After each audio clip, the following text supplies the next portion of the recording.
안녕하세요. 네, 이 더워진 날씨에 다 같이 뜨겁게 보내보실 예정입니다. 지구과학 담당하고 있는 박준입니다. 제 강의가 상당히 상세해요. 그런데 그냥 쭉 나열하는 게 아니라 어쩌면 우리가 강의를 이용할 때는 시간 효율을 위한 거잖아요. 어떻게 하면 쌈박하게 효율적으로 시험을 위한 딱 그것만 딱 찝어내듯이 그렇게 할 수 있을까? 그러기 위해서 시간과 비용과 에너지를 들이고 있으신 거기 때문에 그거에 적합하도록 굉장히 수축 이완을 많이 해놨습니다.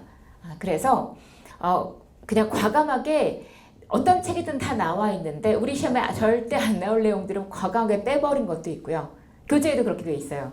혹은 다른 쪽엔 그렇게 안 나와 있는데 상세하게 뭐 표로 만들어 놨다든지 설명을 좀 더 부연해서 설명을 드린다든지 이런 것들은 좀 곱씹어 볼 이유가 있는 내용들 그런 것들을 많이 그렇게 좀 제 나름대로는 편집을 수업 내용도 해놨으니까 따라오시면 아마도 이번 달 안에 지구과학을 완료하는 데 있어서 많이 도움이 되시지 않을까 생각합니다. 올해 2026년 시험이 이제 있었고요. 작년에 또 있었는데, 그러니까 실제 접수만 한 사람 말고 실제 시험장에 가기는 한 사람 기준으로, 그러니까 시험을 보기는 한 사람 기준으로 한 3,500~600명 정도 됐거든요. 실제 시험장에 간 사람이. 그런데 그 중에서 자연과학 과락이 시험 문제를 받아봤던 사람 중에 자연과학 과락을 맞은 사람이 몇 명쯤 있었을까요? 3,500~600명 중에 1,000명 안팎이었어요. 엄청나죠. 그러니까 대부분이 이공계생들이 또 많으시기도 하고 정말로 그냥 다 몸만 가진 않으셨을 거 아니에요. 좀 했을 거 아니에요. 그런데 3~4명 중에 1명은 과락이에요, 심지어. 그러니까 자연과학 전체 물화생지를 포함해서 40점을 못 맞은 사람이 그렇게 많았다라는 거는 결국은 고차 생각하면 지구과학이 굉장히 중요하겠구나 라는 걸 인식하실 수가 있는 게 변리사 지구과학이 더 강조되는 건 변리사 시험에서 지구과학이 전략 과목이 아니신 분은 없어요. 물화생을 풀어서 나 9개나 10개 맞을 거야 하시는 분은 제가 봤을 땐 거의 안 계세요. 지구과학은 9개나 10개가 다 목표거든요. 근데 그럴 수밖에 없는 이유가 실제로 지구과학에는 여기 지질, 천문, 대기과학, 해양학 4가지 학문이 사실 하나에 다 들어있거든요. 따라서 깊이 나오는데 한계가 있다라는 그런 큰 장점이 있어요. 알기로는 교수님이 대략 2분 들어가시는데 지질, 천문 교수님이 들어가셨다. 그러면 아무래도 내 과목은 조금 더 좀 내고 싶잖아요. 그러니까 한두 문제 어려운 거 내고 그 밖에 나머지 문제와 그 밖에 자기 전공 아닌 거 이런 거에서 이제 기본적인 걸 내다 보니까 기본적인 건 그래도 뭐 대학 교양 수준에서는 배울 만한 거 이런 걸 내다 보니까 기본적으로 어려운 문제가 뭐 아주 적게는 한 문제 많게는 한 3문제쯤 나오니까요. 그러니까 웬만큼 공부를 하면 에너지 들인 만큼의 효율이 가장 좋다. 공부하다 보면 어머나 지구과학 쉽다는데 왜 난 어려워?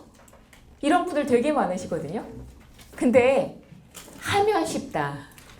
해야 쉽다는 얘기예요. 다른 건 해도 모르겠고 맨날 틀리고 이러는데 지구과학은 하면 꽤 보답하는 과목이다 라는 면에서 하실 이유가 있겠고, 자, 제 책을 기준으로 해서 각 장의 내용은 1장은 전반적인 개론 내용 잡스러운 게 다 들어있고요.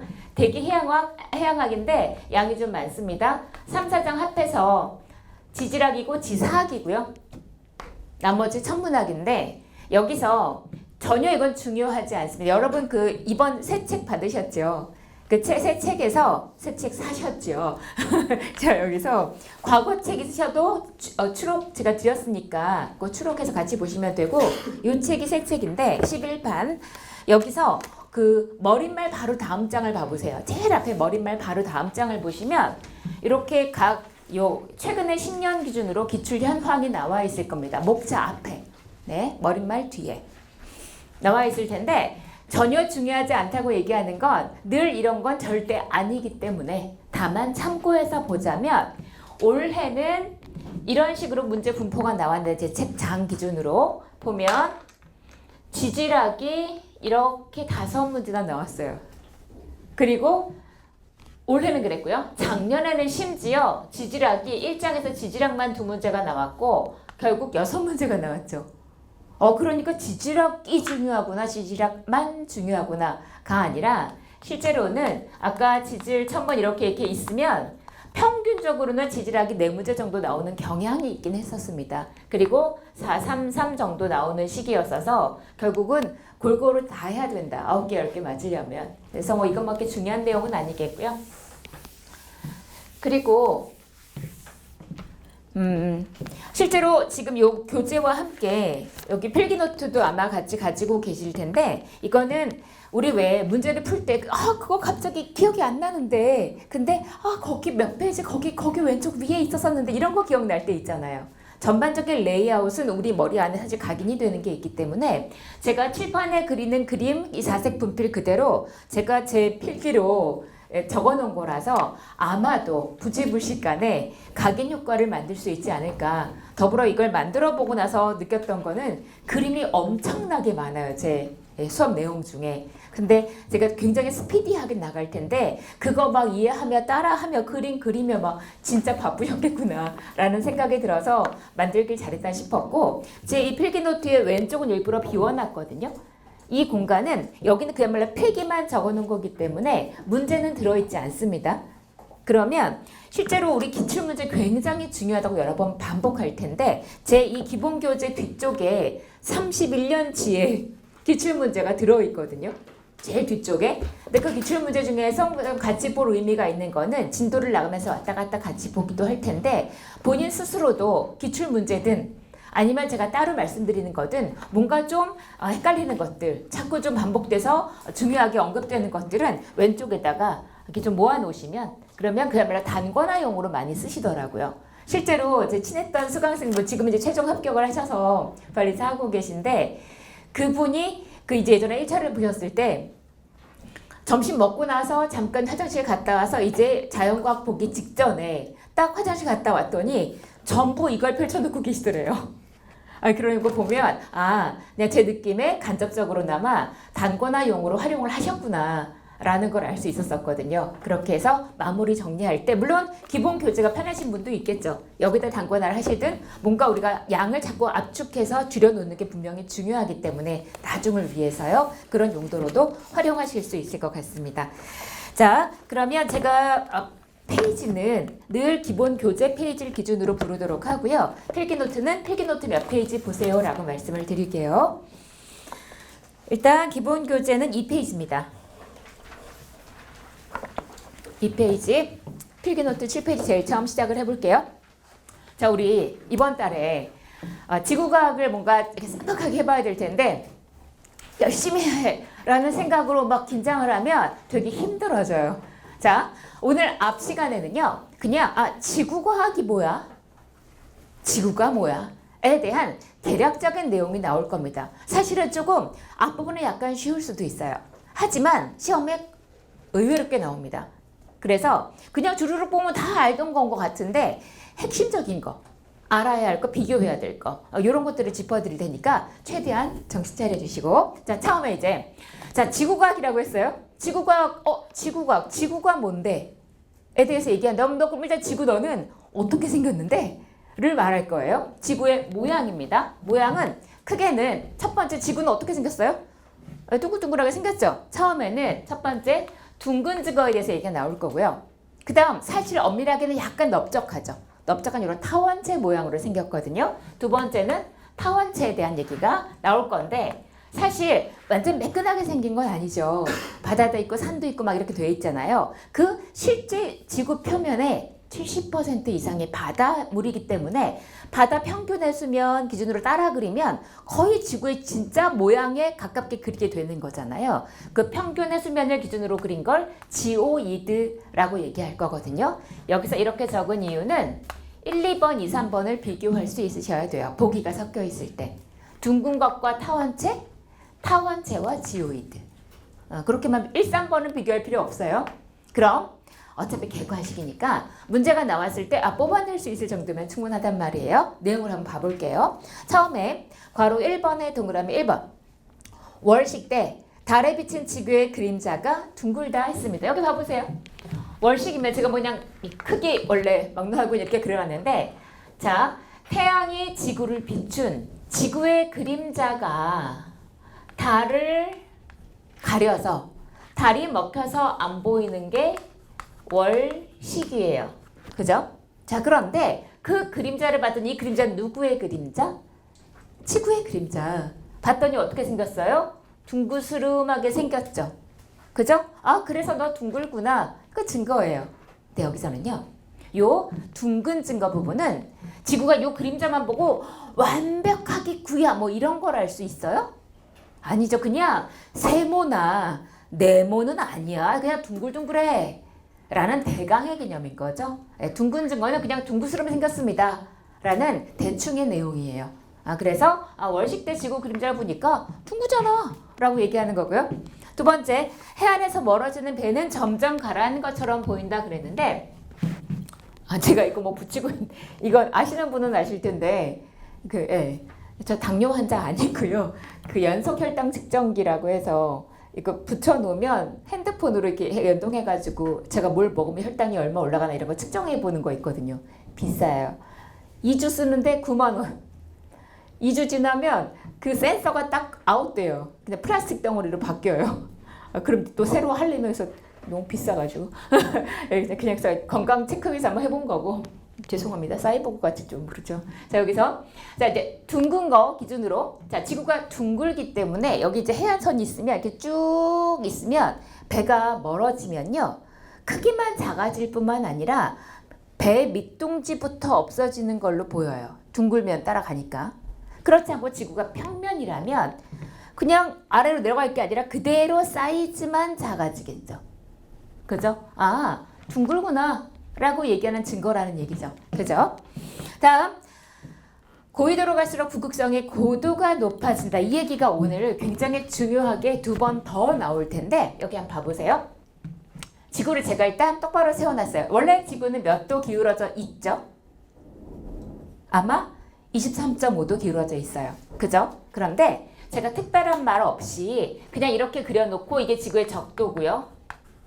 이렇게 세워놨을 때에는 있는 그대로 23.5도 이렇게 기울여 놓으면 현재 이 모든 이 상황이 동일할 때는 그냥 말하기 번거로우니까 똑바로 세워놓고 그대로 그냥 설명하고 넘어가겠지만, 만약에 똑바로 있을 때와 기울어져 있을 때 이때와 이때 이렇게 차이가 생깁니다. 에 대한 얘기면 각각을 비교해서 말씀드릴 거예요. 지금은 그냥 편하려고 똑바로 세운 것 뿐입니다. 그런데 별을 3개를 그려놨는데 이 별이 아마도 뭘까요? 감으로 아마 북극성인 것 같아요. 자, 이거는 이 칠판이 우주라고 해볼게요. 여기에 어떤 별이 있어요. 그러면 별은 사방으로 빛을 내요. 그런데 여기 지구가 이만큼 있어요. 지구가 여기 지구가 있어요. 그럴 때 그 별로부터 한 줄기 빛이 이렇게 오는 거란 말이에요. 그 멀리서부터 오는 그 하나의 별로부터의 한 줄기 빛이에요. 자, 그런데 이때 지구가 둥글기 때문에 극지방 적도, 이 적도에 있는 사람은, 위도 0도인 이 사람은 북극성 별빛이 발밑으로 들어오죠. 자, 극에 있는 사람은 그 별빛이 머리 꼭대기로, 지면에 대해서 수직으로 별빛이 들어오잖아요. 그 전체를 올려다본 각도를 고도라고 해요. 뭐라고요?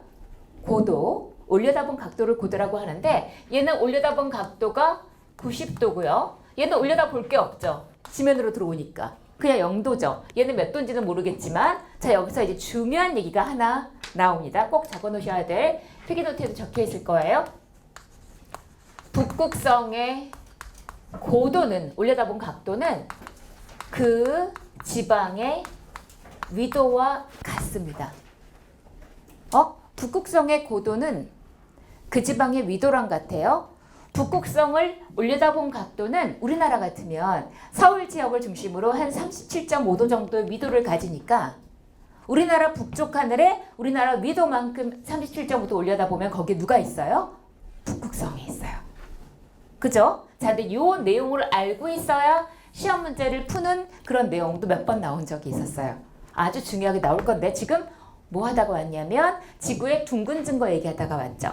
자, 잠시 뭐 하냐면 지구가 둥글기 때문에 그래서 나란하게 오는 같은 그 별빛임에도 불구하고 위도별로 북극성의 고도 차이가 이렇게 생기는구나. 만약에 지구가 둥글지 않으면 그럼 위도의 개념 자체가 없겠지만 그러면 나란한 별빛을 같은 고도로 올려다볼 거 아니에요. 그죠? 그래서 둥근 증거로 얘기를 하는 겁니다. 다음 그 밖에 상공으로 올라갔을 때 이거는 뭐 간단한 내용이고요. 상공으로 올라가면 당연히 이제 지구가 이렇게 있을 때 갈매기가 여기서 날면 시야가 요만큼 이렇게 보여요. 높이 날면 높이 올라가면 당연히 시야가 넓어지죠. 그런데 실제로 평지라고 가정을 했을 때보다 보이는 게 더 많더란 말이에요. 그런 얘기 하는 거고요. 나머지 5번, 6번은 간단한 얘기니까 각자 볼 수 있습니다. 이렇게 대략적으로 그래 지구가 둥근스름 생기긴 했구나 에 대한 내용을 얘기했다면 달달 외울 거 없이 얘랑 비교해야 하는 타원체를 봐볼게요. 지구는 사실 이렇게 타원체 모양으로 생겼어요. 넓적하게. 근데 왜 하필 이렇게 세로가 아니라 이렇게 가로로 넓적해졌을까요? 왜요? 네, 자전 때문에. 자전에 의한 원심력 때문에 옆으로 푹 벌어진 효과가 나타나는 거예요. 그럼 만약에 자전 속도가 더 빨라지면 그러면 푹 되겠죠. 그죠? 더 벌어지겠다 생각할 수 있는 거고요. 그죠? 자, 그래서 제가 중간중간에 보면 줄도 좀 거드릴게요. 괄호 2번에 첫 줄 중앙에 보시면 기하학적인 회전 타원체인데 동그라미 1번에 보면 자전에 의한 원심력 때문에 적도 반지름이 극반지름보다 크죠. 항상 일부러 눈에 보이게 부등호 표시도 해놓으시고 그 중에 2번 증거를 보시면은 실제로 타원체와 아까 둥근 증거를 비교하면 어떤 이런 보기가 섞여 있으면요. 기본적으로 타원체 형태로 생겼기 때문에 외울 게 없다고 한 이유는 타원체의 경우여야만 즉 적도 반지름이 극의 반지름보다 크니까 따라서 적도의 어떤 값이 적도의 반지름이 들어가서 그때의 적도에서의 값보다 극에서의 값이 어떻게 달라지는가에 대한 내용이면 그건 타원체여야만 가능한 거잖아요. 그러니 외울 게 없다는 얘기예요. 자, 그냥 한번 쭉 구경해 볼게요. 만유인력을 보자면 여기에 이제 어떤 물체하고 지구 사이의 값을 봤을 때 G, R제곱분의 M1, M2인데 그때 우리 이제 극 위주로만 얘기해 볼게요. 극반지름이 작으니까 극에서의 만유인력이 크겠죠. 그죠? 그러니 위로 갈수록 만유인력이 점점 커지네. 분명히 적도와 극의 값의 차이가 나는 거 아니에요? 타원체여야 가능한 거죠. 그죠? 맞고. 다음 진자의 주기가 있습니다. 진자의 주기 요 식은 다들 이렇게 쓰는데 요 진자의 길이 L이 있다고 하면 똑딱 하는데 걸리는 시간이고요. 여기서 보면 진자의 주기가 위로 갈수록 어떻다 했는데 방금 우리가 위로 갈수록 알려면 반지름의 값이 들어가서 어떻게 달라지는가를 보기로 했는데 반지름 값이 안 들어있잖아요. 여기 진자의 주기식에는. 그런데 다시 어떤 물체와 지구 간의 만유인력은 결국은 그 물체의 중력이 작용해서 떨어진다고 이렇게 설명하잖아요. 그죠? 결국 물론 물체도 우리도 지구에 붙어서 같이 자전하고 있죠. 에 의한 원심력도 있겠지만 원심력 무시할 만큼이기 때문에 그 둘 간의 만유인력이 결국은 중력으로 드러나는구나 라고 식을 써버리면 그러면 G는 R제곱분의 GM이라 쓸 수 있는데 아까 진자 주기식에 G가 들어있고 G에 R이 들어있네요. 그러면 역시 극 위주로 얘기해보자면 극으로 갈수록 R이 작아지니까 G는 극으로 갈수록 커지고 중력과 속도 그렇게 G가 극으로 갈수록 커지니까 T는 작아지겠네. 됐죠? 그죠? 그러니 쉽게 말하면은 위로 갈수록 고위도로 갈수록 이 폭이 작아지지 않잖아요. 거리가 작아지니까 더 세게 당길 거리가 더 많이 해야겠죠. 그죠? 그런 상태구나. 위로 갈수록 진자의 주기 T가 짧아지는 것도 역시 고위도 저위도의 차이를 얘기하고 있으니까 타원체겠구나. 다음 세 번째 점에 지금 3페이지 보고 있어요. 곡률 반지름 얘기가 나왔는데 곡률은 구분 정도를 말해요. 그럼 이런 구분 정도, 이런 구분 정도가 있을 거예요. 이때 곡률 반지름이란 그 구분 정도에 맞춘 원의 반지름. 요 구분 정도에 맞춘 원의 반지름을 말해요. 그러면 지구가 타원체로 생겼기 때문에 구분 정도가 사실 다릅니다. 그렇다면 이 곡률 구분 정도에 맞춰서 제가 원을 그려보면은 이런 원이 그려져요. 그런데 이러한 원의 반지름은 원이 뭐 좀 별로 마음에 안 드네요. 이렇게 되겠죠. 다음 적도는 더 볼록하게 생겼으니까 요 구분 정도 원에 맞춰서 원의 반지름을 그리면 요 빨간색 반지름이 나오겠죠. 구분 정도가 여기 넓듯이 여기는 볼록 이렇게 생겼단 말이에요. 이렇게 생겼단 말이에요. 그렇게 기준이 되는 그 원 자체가 달라지니까 곡률에 맞춘 원의 반지름이 파란 반지름이 더 크죠. 역시 타원체여야 가능한 얘기구나. 그죠? 그리고 위도 1도에 해당하는 지표상 거리가 하고 얘기했는데 잠시 이걸 봐보시면요. 이렇게 있으면 우리 각도가 만약에 똑같이 1도라고 해도 거리를 여기서 재면 이만큼 여기서 재면 이만큼 이렇게 비례해서 늘어나잖아요. 그죠? 그럼 원래 이 하얀색 원래 지구상에서 봐보세요. 원래 극과 적도의 반지름이 어디가 더 길었죠? 적도가 길었죠. 그러면 같이 1도를 자르면 1도 이렇게 잘라서 1도에 따른 지표 거리를 보면 어디에 그 지표 거리가 더 길어야 될 것 같아요. 원래는 적도가 더 길이가 더 길게 왔으니까 중심에서. 그런데 뭐라 돼 있냐? 고위도로 갈수록 길어진다고 돼 있어요. 이건 뭔 소리냐면 우리가 쓰고 있는 위도라는 게 지구 중심에서 잘라서 쓰고 있는 게 실제 아니래요. 뭔 말이냐? 아까 전에 각 위도의 곡률 구분 정도에 맞춰서 원을 그렸잖아요. 그 각각의 지표의 곡률에서 부분 정도에 맞춰서 그린 각각의 그 원에서의 중심에서의 1도를 쓰고 있는 거래요.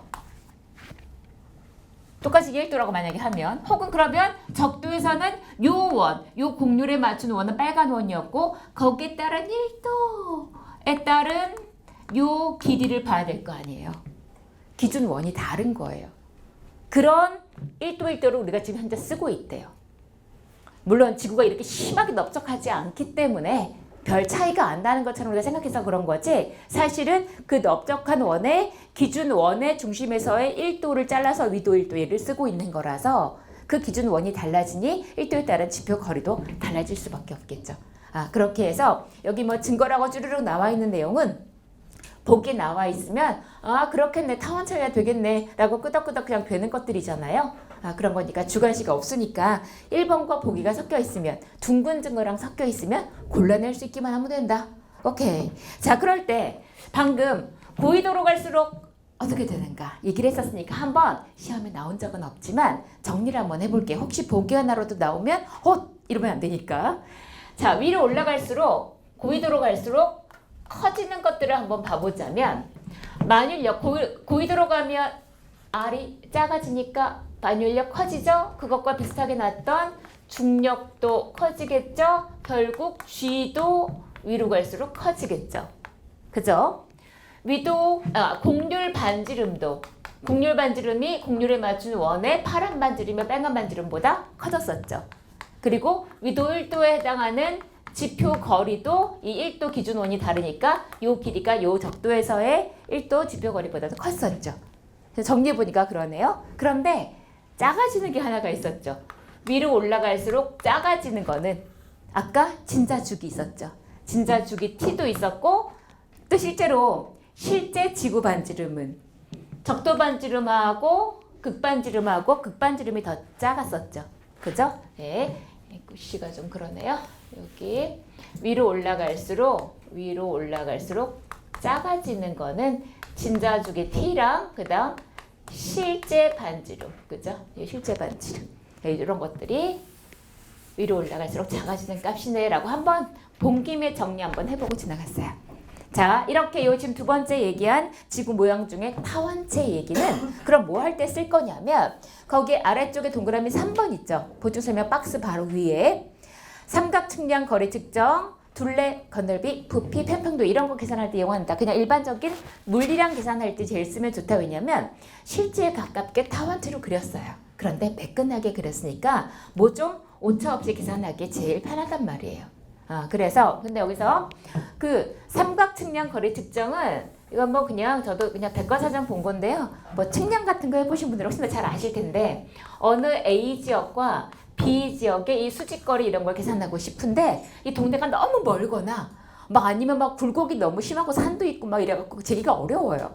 그럴 때 좀 멀더라도 만약에 여기 X 저기 Y 여기서의 요런 각도를 알 수만 있으면 삼각형법에서 요거는 계산하면 되잖아요. 그죠? 그렇게 할 때 기본 A, X, B, Y가 매끈한 타원체 위에 있다라는 가정하에 모든 계산을 하게 된대요. 그래서 삼각 측량 거리 측정할 때 그때 활용한다고 얘기를 합니다.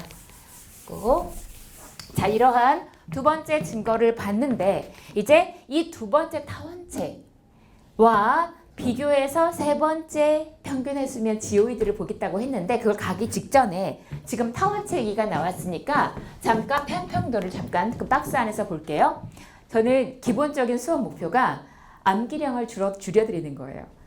그 지구과학을 그냥 암기 과목에 이런 분들도 되게 많으신데 사실은 지구과학은 응용과학이기 때문에 잘 이해를 하면 물론 이제 모든 과목의 교수님들은 우리 과목은 이해하는 과목이다 이렇게 말씀들을 하시죠. 그러나 지구과학은 더더욱 그런 게 응용과학이라서 우리가 늘 보면서 들으면서 이게 그냥 다니는 것들이기 때문에 이걸 잘만 엮어드리면 그러면 암기량을 대폭 줄일 수가 있어요. 근데 제가 실제로 아마 여러분도 하실 텐데 마지막 날 이제 강의 평가할 거 있거든요. 제가 늘 나눠드리는데 제 의도만 그런 게 아니라 다행히 대부분의 분들이 암기량이 대폭 줄었다. 이런 분들이 되게 많으셨거든요. 거의 제 느낌으로는 한 10%만 남겨드리는 것 같아요. 뭐 이런 거 외우지 마세요. 이런 말 되게 많이 할 거거든요.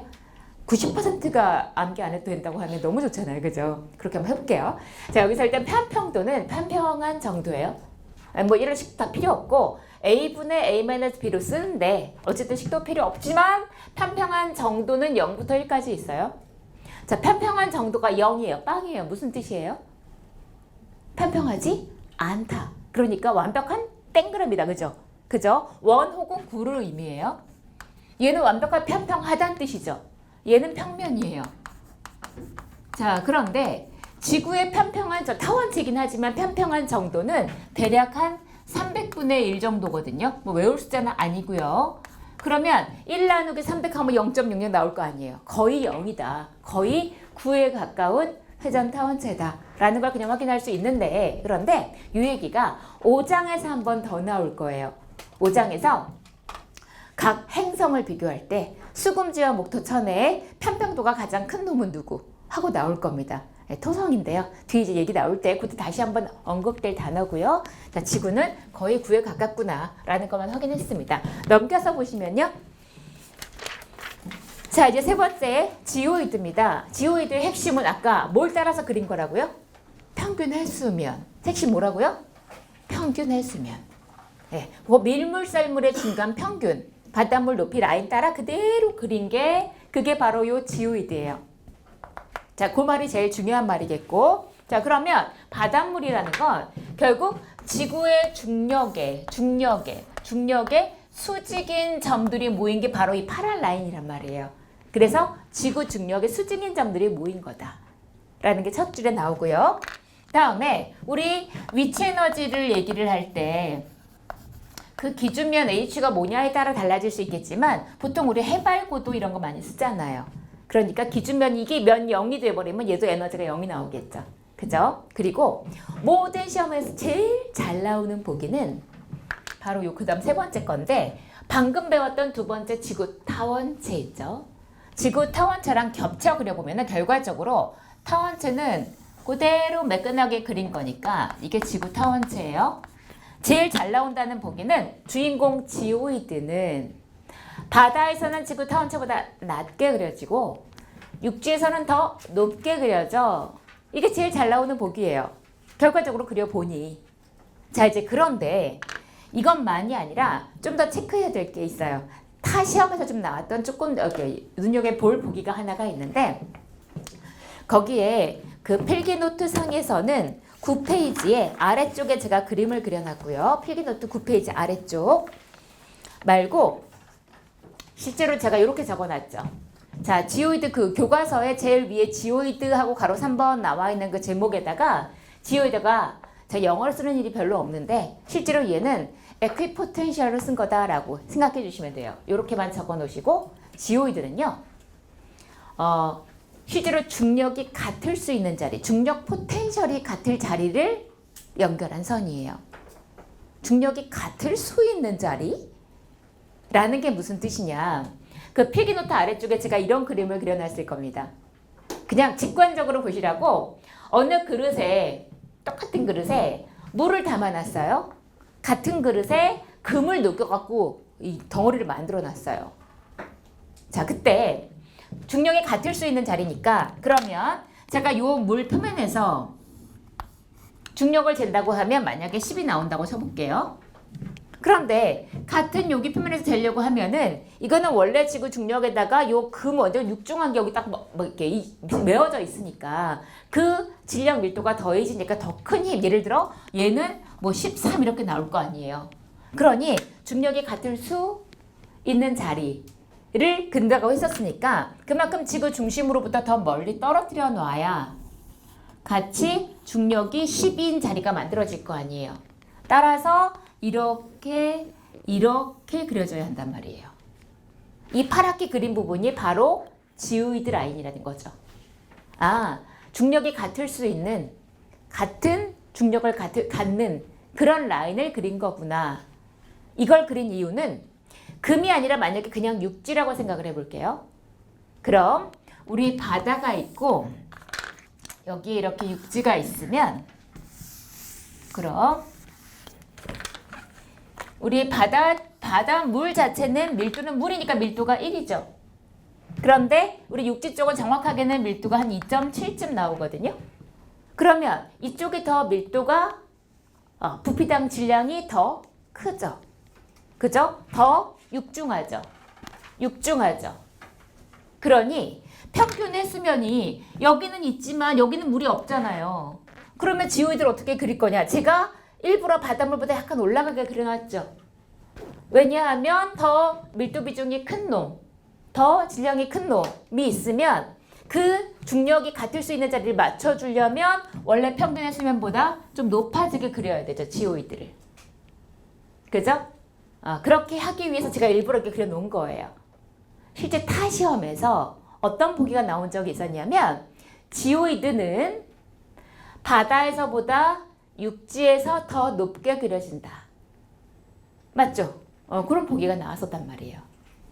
그죠? 그거는 지오이드는 결국 평균을 쓰면은 그냥 여기 다 바닷물이니까 뭐 얘기할 게 없겠지만 이렇게 육지를 침투시켰을 때 여기 밀도 분포 그 질량 밀도에 따라 영향을 받는 높이구나, 받는 선이구나 라는 걸 체크할 수 있겠네요. 그죠? 그래서 그런 표현이 나온 적이 있었습니다. 바로 그 아래점에 네 번째 점에 지하물질의 밀도 분포에 따라 굴곡이 생긴다고 했는데 그래서 만약에 이제 이런 구석에서 여기는 그냥 매끈하게 그렸을지 몰라도 바닷물이니까 이런 구석에서 띄어다가 그리려고 할 때 그냥 이렇게 그리면 되나 하고 봤더니 여기 밀도가 되게 큰 물질이 있거나 되게 밀도가 작은 물질이 있으면 당연히 중력이 이쪽으로 더 많이 몰릴 거 아니에요. 이걸 그냥 똑같이 그리면 얘 인력값도 있기 때문에 여기는 뭐 예를 들어 13이 나오고 여기는 10이 나오고 10이 나오고 이러면 안 되잖아요. 따라서 얘로부터 더 멀리 떨어뜨려서 이런 식으로 그림을 그려줘야만 여기도 10, 여기도 10, 여기도 10. 그죠? 그렇게 될 수 있단 말이죠. 그래서 밀도가 큰 게 들어있으면 블록 튀어나오게 혹은 반대로는 주변에 더 밀도가 큰 게 있다라는 얘기니까 그러면 여기서는 뭐 여기는 10, 여기 8 이러면 안 되니까 똑같이 아래로 더 가깝게 가져와서 10, 10, 10이 나올 수 있도록 결국은 언제 올라가고 내려가고가 중요한 게 아니라 지하 물질의 밀도 분포에 따라서 또 굴곡이 생길 수 있는 게 지오이드구나. 그죠? 핵심은 결국은 평균의 수면이에요. 그거 기준으로 해서 중력의 수직이게 혹은 물을 육지로 침투시켰을 때는 그러면 중력이 같을 수 있는 자리 기준으로 했을 때 이렇게 굴곡이 생길 수 있는 그런 면이구나 라는 걸 비교를 했습니다. 근데 제가 막 타 시험에서요 라고 얘기했는데 타 시험은 뭐냐면 여기 타 시험은 우리 우리 변리사 시험이 있죠. 그리고 당연히 수능, 지학 2 정도로, 그리고 임용고시가 있을 거예요. 이건 전공자들이 보는 거니까. 그럴 때 규모나 인지도 기준으로 보자고 하면 당연히 1등이고 2등이고 3등일 거예요. 그런데 그 레벨 난이도 기준으로 보면 1등이고 2등이고 3등이에요. 아주 애매한 시험이에요. 그런데 실제로 제가 아주 옛날이긴 했지만 사실 우리나라에 지구과학 교수님이 그리 많지 않아요. 그럼 저희 학교 교수님이셨는데 수능하기 전에 한 달 전쯤에 사라지시더라고요. 잠깐 나타나셨다가 다시 또 사라지시더라고요. 혹시나 했더니 연속으로 출제하러 들어가셨더라고요. 굉장히 본인은 곤영이셨을지 모르겠지만 갇혀 있어야 되니까 결국은 우리 다 알잖아요. 야, 그 교수님 들어가셨대. 거기 꼭 봐. 그런 곳 나오죠. 그분들이 좋아하시는 그 파트가 있단 말이에요. 내 전공 중에서도. 그렇다면 말씀드리는 이유는 난이도는 다를지언정 그 교수님이 내고 싶은 곳은 분명히 정해져 있다. 따라서 제가 적어도 과거치로 적중률이 좋았다라는 말을 많이 들었던 이유는 우리 시험에서 잘 나오진 않았었으나 너무 중요하고 나올 만한 내용인데 하고 계속해서 언급해드렸던 것들이 벼랑간에 갑자기 나왔던 내용이 꽤 있었거든요. 이번 시험도 전체적으로 어렵진 않았지만 처음 등장한 문제가 2문제나 있었어요. 당연히 언급이 된 내용이었어야 됐겠죠.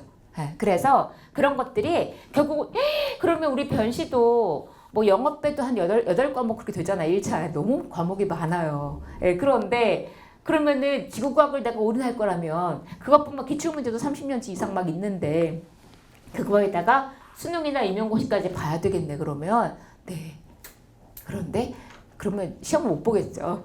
그래서 그건 제가 할 일인 것 같아서 제가 수업 시간에나 또 우리 마지막 날이래. 그 연말에 10월 마지막 일요일 날 그때 제가 핵심 정리 강의라고 해서 보인다 강의, 이건 들린다 강의, 들리고 나서 이제 막 눈에 답이 막 보이는 그 보인다 강의에서 이게 그때 앞뒤로 나왔던 요 출제 경향 이런 거 반영해서 수업 시간에 말씀도 드리게 될 텐데요. 이제 그럴 때 제가 타 시험이다라고 얘기하면 이런 시험을 말하는 거다라고 생각해 주시면 되겠고, 그런 거 반영해서 좀 나올 만한 거, 눈여겨 보셔야 될 거, 그런 수업 중에도 말씀을 드리고, 혹은 수업은 듣고 안 듣고는 선택이니까 모의고사 문제를 낼 때도 그런 걸 좀 반영해서 문제를 낸다든지 그렇게 하고 있으니까 참고해 주시면 될 것 같아요. 자, 그럼 그 교재 4페이지에서 그럼 딱 중앙에 보시면 동그라미 2번 이용 뭐 할 때 쓸 거니? 이 세 번째 지오이드는 핵심이 뭐라고요? 평균의 수면. 평균의 수면은 보통 높이의 기준이 되죠. 높낮이의. 그래서 우리 해발 고도 이런 얘기 하잖아요. 수준이 높다 낮다의 기준이다. 수준 측량의 기준이다 라고 보시면 돼요. 됐습니다. 다음 이제 여기까지 해서 겨우 둥근 거와 타원체와 지오이드 얘기한 거예요. 그랬고, 그럼 그렇게 생겼구나. 그럼 지구는 얼마나 큰데? 자, 지구의 크기를 얘기하자면 항상 천체의 크기는 그 천체의 반지름을 말해요. 부피 이런 거 아니에요. 반지름을 말하는 거예요. 이 부분은 작년에도 관련 문제가 나왔었는데 쉽지만요. 여기 지구의 크기 반지름 요 R을 구하는 게 목표입니다. R을 구할 건데, 자, 지구를 구형으로 놓고 일단 태양이 나란하게 입사를 할 때 어느 지역 A, B가 있어요? 자, 여기 A 지역에 이렇게 딱 수직으로 입사를 하는 햇빛이 있을 때, 그럴 때 두 지역의 위도 차이가 세타면, 자, 여기 요 막대기에 의한 요 그림자 길이를 알면은, 그러면 요 세타, 여기 엇각으로 요 각도도 세타죠. 엇각으로. 그럴 때 그럼 이 각도는 알 수 있을 것이고, 즉 두 지역의 위도 차이는 알 수 있을 것이고, 요 삼각형에서 그럴 때 세타 대 360도는 L 대 2파이 R 하면 식이 R이 들어있고, R은 2파이 때문에 이렇게 하면 되잖아요. 그죠? 자, 그런데 간단한 식인데, 결국은 두 지역의 위도 차이 세타를 알고 있으면은, 물론 이제 길이는 잰 거죠. L은 이건 그냥 주제로 재면 되니까. 자, 재면은 위도 차이를 알면 지구의 크기 반지름 혹은 지구의 둘레 이런 걸 구할 수 있다는 내용인데요. 여기서 기본적인 전제는 지구는 원주식을 쓴 걸 보셔도 알겠지만 지구는 완전히 구형이고 라고 가정을 했고 그 밖에 햇빛이 나란하게 입사한다라고 보고 계산을 한 거죠. 뭐 별거 없어요. 자, 그리고 더불어 관측 지역 두 지점 A, B는 동일 경도상에 있다고 본 거예요. 왜냐하면 세타하고 L이 지금 비례관계에 있잖아요. 그렇게 뚜둑뚜둑 늘어나려면 두 개가 나란한 선상에서 움직여요. 세타만큼 L이 그대로 늘어난다고 볼 수 있을 거 아니에요. 그죠? 그냥 별거 없어요. 자, 그런데 시험 문제는 오른쪽이랑 관련되어 있었습니다. 오른쪽 괄호 2번 북극성의 고도 차이를 이용이라고 했는데 잠시 일로 와보세요. 일로 오시면 이거는 그냥 구경하세요. 구경. 자, 어느 지역이 있는데 여기 뭐 A 지역이 있어요. 이 지역에서 북극성이었어요. 얘를 올려다본 각도 북극성의 뭐라고 해요? 고도. 그죠? 고도가 얼마인지를 알고 싶어요. 이 지역의密도가 파이였어요. 똑바로 세워져 있는 지구예요. 그럴 때 그럼 똑바로 세워져 있는 그럼 이게 이제 적도인 거니까 적도와 나란하게 선을 하나 다 그렸습니다. 그럴 때 이게 파이면 이게 파이죠. 그죠? 그럴 때 이 지면에 대해서 수직으로 들어오는 별빛이니까 이 파이랑 요거랑 합하면 90도죠. 그런데 이 I를 기준으로 이 지면에 대해서 똑바로 서 있는 거니까 이거랑 요거랑 합하면 90도니까 결국 이게 파이라는 얘기죠. 결국 뭐 한 거예요? 북극성의 고도는 그 지방의 위도랑 같다는 거 증명한 거죠. 뭐 과정 안 물어. 이거 필요 없고 요것만 알면 돼요. 다시 북극성의 고도는 뭐예요? 그 지방의 위도랑 같아요. 그죠? 이따 한번 또 나올 거고요. 자, 그런데 지금 또 뭐 하다가 왔냐면 지구의 크기 반지름 얘기하다 왔어요. 다시 일로 와보세요. 와보세요. 분명히 어느 두 지역의 위도 차이를 알면, 그죠? 세타를 알면, 그러면 지구의 크기 반지름을 알 수 있겠어요. 그렇다면 두 지역의 위도 차이를 알면을 뭐로 바꾸면 되겠어요? 두 지역의 북극성의 고도 차이를 알면. 같은 말 되죠? 두 지역의 북극성의 고도 차이를 알면 지구의 크기 반지름을 구할 수 있겠죠. 시험 문제 그렇게 나왔었고요. 그죠? 자, 중요한 내용은 첫 번째 당구장 표시에 북극성의 고도는 그 지방의 위도랑 같습니다. 너무 중요하고. 다음 두 번째 당구장 표시 경도는 같아야 되고요. 관련 얘기가 3962에 나왔습니다. 시험 문제 39회, 62회, 3962. 다음 세 번째 당구장 표시에서는 자, 이건 좀 다른 얘기인데요. 잠깐 여기 봐보세요. 제가 AB, 저위도에 있는 AB를 기준으로 했는데 만약에 제가 더 고위도에 있는 C, D 지역에서 똑같은 막대기를 놓고 똑같이 이렇게 빛으로 실험을 했어요. 그럴 때 두 지역의 위도 차이 세타는 똑같이 맞춰놨다고 해볼게요. 여기에 지표 거리는 L-라 하면은 이렇게 해서 계산을 한 R-는 R보다 값이 크게 나옵니다. 왜 그러냐면 여기 봐보세요. 이 R이 자 길이는 여기 양쪽에 세타는 맞췄다 그랬죠. 똑같이 세타예요. 그런데 L과 L-를 보면 아까 위도 1도에 따른 실제 지표 거리가 지구가 원래는 타원체이기 때문에 위도 1도에 따른 지표 거리, 1도에 따른 지표 거리가 누가 더 크다 그랬어요? 고위도로 갈수록 크다 그랬죠. 그러니 고위도 쪽에 있는 L-가 더 크기 때문에 R-가 더 R보다 크게 나온다는 거예요. 그죠? 결국 지구가 타원체라 그렇구나. 1도에 따른 지표 거리가 다른 값이 들어가니 다른 결과가 나오겠구나. 그죠? 자, 인 건데 이렇게만 설명드리고 갔더니 다양한 질문이 나오는 게 아니 아까 전에는 지구를 완전한 구형이라고 가정을 했었잖아요. 완전한 구라고 해놓고선 지금 다른 값이 나온다는 게 뭐예요? 라고 하시는데 이 질문은 처음에 A, B 얘기할 때 CD는 없었죠. 그땐 분명히 구라는 전제하에 원주식 써서 쓴 거예요. 다시 CD 얘기할 때도 또 역시 구를 놓고 한 거예요. 그런데 결과를 놓고 보니 같은 위도에 따른 지표 거리가 양쪽이 다른 거. 그 다르다는 얘기는 원래 이렇게 생겼기 때문에 기준 원이 다르고 위도에 따른 지표 거리가 다르다는 얘기인 건 거죠.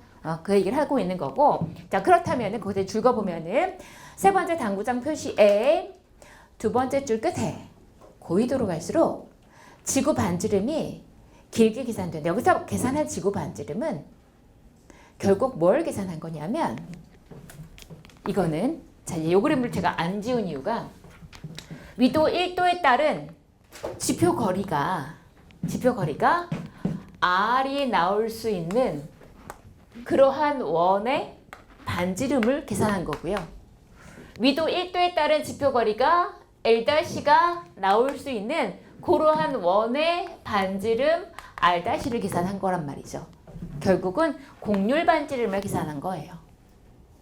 그 구의 껍데기의 구분 정도, 곡률에 맞춘 원의 반지름을 계산한 셈인 건 거죠. 그죠? 그러니 예, 극에서 고위도에서 R' 이 R' 값이 이 R보다 저위도 값보다 더 크게 값이 나올 수밖에 없죠. 결국 이유는 뭐냐면 지구가 타원체라서 1도에 따른 이러한 원의 반지름을 계산한 게 된 거니까 그 기준 원이 뭐였니? 아, 이 타원체로 생겨져 있는 요 곡률에 맞춘 원의 반지름을 구한 거야 라는 건 거죠. 그죠? 네, 그래서 결국은 타원체랑 연결되는 내용이구나. 잠깐 570페이지 갔다 올게요. 570의 9번입니다. 62회 9번. 작년 시험 문제요. 뭐 쉬웠습니다. 이렇게 똑같은 그림이 나왔었어요. 에라토스테네스 방법에 의한 측정 방법 나왔는데 예전 책이신 분들은 프린트 참고해 주시고요. 기출문제 프린트. 자, 지구의 크기 측정. 크기는 반드시 반지름 R 말하는 거였죠. 그죠? 그래서 필요한 값만 고른 것은 지금 62회 9번 보고 있습니다. 기억. A하고 B의 태양의 고도 차이 알아야만 세타를 알 수 있죠. 그죠? 니은 지역 A와 B 사이의 거리 알아야 되죠. 여기 L 알아야 되죠. L. A와 B 사이의 거리고 L 알아야 되죠. 다음에 디귿. 지역 A와 B의 경도 차이. 경도는 그냥 같아야 되는 거. 경도라는 건 요 세로선 말하는 거죠. 아, 경도는 차이가 알 필요는 없는 거죠. 그냥 같은 라인에 있으면 되는 거고. 그죠? 그러니까 디귿을 빼고 3번 기억 니은입니다. 앞으로 오세요. 다음 이제 지구의 모양 얘기했고 그럼 지구는 그만큼 큰 그런 반지름을 갖고 있구나. 그럼 지구는 질량이 얼마인데 이거는 그냥 간단한 내용이고요. 그냥 쭉 넘어갈게요. 괄호 1번 5페이지에 괄호 1번 자 아까 전에 이식 썼죠. 중간에 만유인력은 중력 이렇게 해버리면은 양쪽에 요거 없애버리고 이렇게 해서 구할 수 있다 얘기했었죠. 됐고 그렇게 해서 G를 알면은 전체 지구의 질량 라지엠을 알 수 있을 거고요. 다음 괄호 2번 윤리의 천칭 이용 했는데 별거 없고 넘어가 보세요. 그냥 그림 구경 제가 너무 중요해요. 별표 치세요. 막 이런 건 다 A급이고요. 아 그냥 한번 드러나 두세요. D급이고요. 나머지는 그 어떤 시기적인 어떤 타이밍 따라서 B급이나 C급으로 왔다 갔다 할 겁니다. 자 여기서 얘는 그냥 D급 구경만 하자. 아, 너무 쉽다. 아주 비싸고 예리한 천칭이 있었어요. 양쪽에 똑같이 M을 올려놨어요. 그럼 평형이겠죠. 그럴 때 왼쪽에만 아주 묵직한 얼마나 묵직해 몰라. 하여간 됐다 묵직해. 근데 얘가 예리하다 보니까 이 M과 M 사이의 인력 때문에 내가 찌리리 기울었어요. 기운 걸 맞춰주기 위해서 N이란 추를 딱 놨어요. 그렇다면 여기서 원하는 건 지구의 질량을 구하는 건데 양쪽에 있던 M은 똑같이 있었으니까 중요한 게 아니고 뭘 맞췄나 보면 M과 라지 M의 인력과 M과 라지 M의 만유인력 그 인력과 N의 무게를 맞춘 거였죠. 근데 이 N과 지구 간에 보면 지구 반지름이 얼마죠? 지구 반지름? 6,370km. 6,300 거의 한 6,000km 돼요. 근데 이거 뭐 높아봤자 한 1m 되겠지 않겠어요, 그죠? 그러니까 그냥 무시 이거. 그럼 결국은 N과 지구 사이의 그 거리는 지구 반지름. 분의 N하고 이거 넣으면은 그러면 없어지고 결국 지구 질량에 대한 식으로 고칠 수 있을 거 아니에요? 뭐 그냥 결국 뭐 중요한 거 아니고 요 둘 가니까 이 묵직한 M과 요쪽들 거와의 인력도 있겠지만 그런 거는 얘가 거리가 가까우니 왼쪽이 더 힘이 크겠죠. 이런 건데 두 번째 힘은 무시. 요쪽과의 인력과 N과 지구 간의 인력으로 맞춰서 지구의 질량을 구할 수 있는 식으로 표현할 수 있네. 그런 거라 뭐 별거 없어요. 그죠? 내가 사용한 추의 질량은 전부 다 알아야 돼요. 그죠? 그죠? 그리고 그렇게 해서 구할 수 있겠다. 그리고 둘 간의 거리 D도 알아야겠죠. 그냥 그렇구나 정도? 별거 없습니다. 자, 그렇다면 방금 이런 지구의 아까 전에 이렇게 에라토스테네스 방법에 의해서 지구의 이런 반지름 같은 것도 구하고 또 저런 실험 통해서 등등으로 지구의 질량도 구하면은 반지름을 알면 부피를 구할 수 있을 거고요. 그리고 질량이 나오면 부피분의 질량은 밀도가 나오겠죠. 그죠? 그래서 지구 이제 밀도로 넘어옵니다. 6페이지. 자, 여기서 이제 알아야 될 숫자가 처음 나옵니다. 지구의 평균 밀도는 얼마? 5.5. 얼마요? 5.52 g per 세제곱센티미터입니다. 근데 이제 아까도 제가 이렇게 한번 그렸었죠. 이렇게. 여기 바닷물이에요. 그리고 이거 혹시나 해서 말씀드리는데 아까 이거 우리 지오이드 그릴 때요. 이제 공부 막 하시다 보면은 온갖 질문들이 막 나오는데 여기서 지오이드에서 아까 분명히 이 껍데기가 어떻게 들어오냐를 설명드린 건데 나중에 우리 자세하게 배우면은 뒤에 또 나올 거예요. 물은 1이고 대륙지각은 2.7이고 그리고 여기 아래 멘틀은 뭐 3. 여기 해양지각은 뭐 3.0이고 멘틀은 3.3이고 막 이렇거든요. 복잡한데 근데 여기 막 밀도가 막 큰 것도 들어있고 막 얘도 뭐 밀도가 다르고 이런데 아래 지하 물질의 밀도 분포에 따라서 지오이드 면이 달라진다 그랬잖아요. 그죠? 제가 아까 전에 되게 편하게 드시라고 그랬죠. 눈을 감으라고는 안 했어요. 네. 네, 계속 짚어드릴 거예요. 자, 근데 여기서는 그걸 일일이 다 해가지고 막 그린다는 게 아니라 지금 오직 비교는 얘와 얘. 껍데기가 어떻게 될 것이냐를 비교하려고 하는 거예요. 껍데기 그 모양에 대한 거. 그런 거니까 요 아래 것까지 심층 분석하셔가지고 이거 그 밀도 부분 다 따져야지 그러면은 그거 얘기할 수 있는 것도 아니고 그래서 지오이드는 요 물과 그 물을 침투시켰을 때 육지 쪽으로 흘러들어가는 운하 같은 그 물의 표면을 어떻게 그릴 것이냐 그 바로 맞닿아 있는 자리의 밀도가 크니까 그러면 중력 포텐셜이 같을 수 있는 자리는 높게 그려야 되겠더라 라는 걸 설명한 거였고 그렇다면 이런 식의 그림에서요 지금 우리 주변에서는 기껏 해봐야 밀도가 1, 2.7, 한 3 근처밖에 안 되잖아요. 근데 지구 평균 밀도가 얼마라고요? 5.5. 그 말은 뭔 뜻이에요? 지구의 내부에 엄청 묵직한 게 있다는 뜻이 아니겠어요? 그죠? 바로 그 말. 그 괄호 2번의 두 번째 줄. 지구 내부에 매우 밀도가 큰 물질이 있다라는 걸 말해주는 거다. 그 5.5라는 게. 그런데 실제로 이런저런 계산을 해보면은 주로 어떤 성분이 들어있느냐? 네, 바로 엄청난 양의 철이 들어있습니다. 철. 지금 지구는 뭐 들었다고요? 지구 내부에? 뭐 들었다고요? 철. 지구는 뭐 든 놈이라고요? 철 든 놈이라고요. 지구는 철 들었어요. 라고 해놓으시면 뒤에서 도움될 일이 많으실 거예요. 지구는 철 든 놈. 이라고 해놓습니다. 매우 큰 물질이 있다. 철 적어 놓으시고요. 자, 여기까지 뭐 있냐면 지구에 어떻게 생겼니 모양, 그리고 크기, 질량, 밀도 이런 간단한 물리량으로 지구는 그런 애구나 라는 얘기를 한 거예요. 자, 그러면 이제 각각의 권역으로 들어가서 대기권까지 하고 이제 좀 이따 쉴 건데 풍선을 띄웠습니다. 그래서 대기가 어떤 식으로 온도 분포가 되나 보려고 해요. 대기, 물속 구조, 땅속 구조가 나올 텐데 대기까지 이제 하고 쉬게 될 거예요. 자, 분명히 저 하늘 꼭대기에는 태양이 있을 거니까 태양 가까이 가면 뜨거워지겠죠. 근데 온도가 쫙 올라가느냐? 그렇지 않고 온도 분포를 조사했더니만 이런 식으로 꺾이는 거예요. 왜 이렇게 꺾이냐? 그 자리 기준으로 해서 일단 이름을 붙였습니다. 그래서 여기 아래는 대륙권, 성층권, 중간권, 열권인데 이 대기 관련해서는 시험에 무지 많이 나왔어요. 무지 50회 때부터 이번 회 때까지 63회까지 한 13년 동안 한 7번 나왔어요.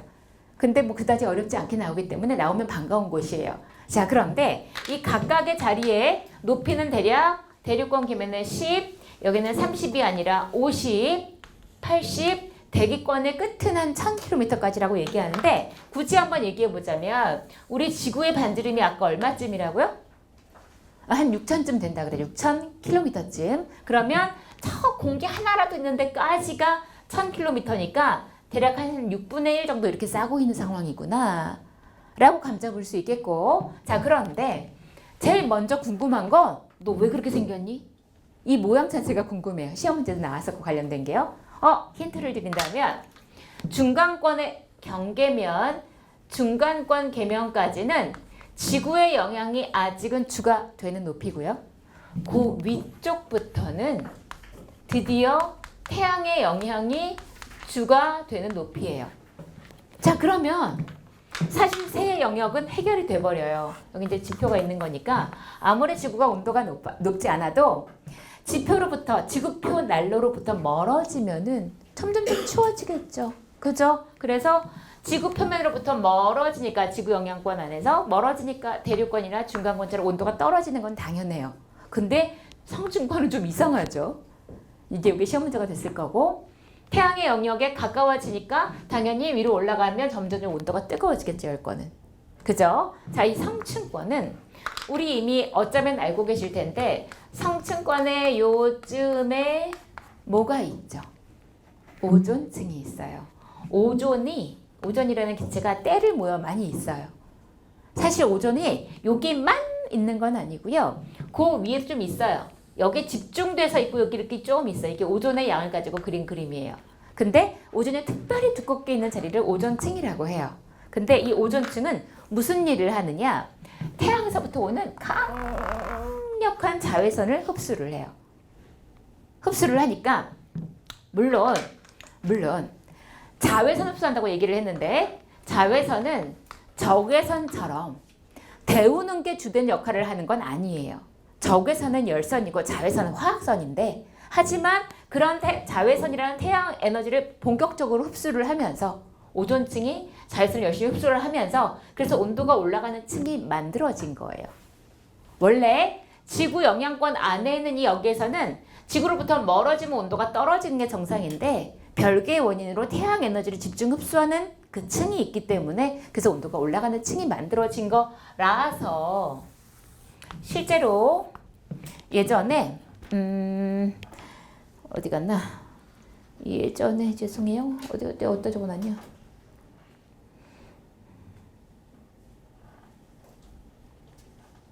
아, 38회 때 그 숫자 적어놓은 걸 하도 잔뜩 적어놔가지고 38회 시험에, 자, 지구와 화성의 대기에서 지구에서만 일어나는 일인 것은 하고 문제를 물어본 적이 있었거든요. 그때 보기가 지표와 열권의 중간에서 높이에 따라 온도가 올라가는 층이 존재한다? 어디예요 그럼?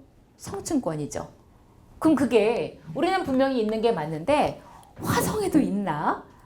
우리 뒤에까지 배워도 화성에 무슨 층, 목성에 무슨 층 이런 거 안 배워요. 그럼 어떻게 아느냐?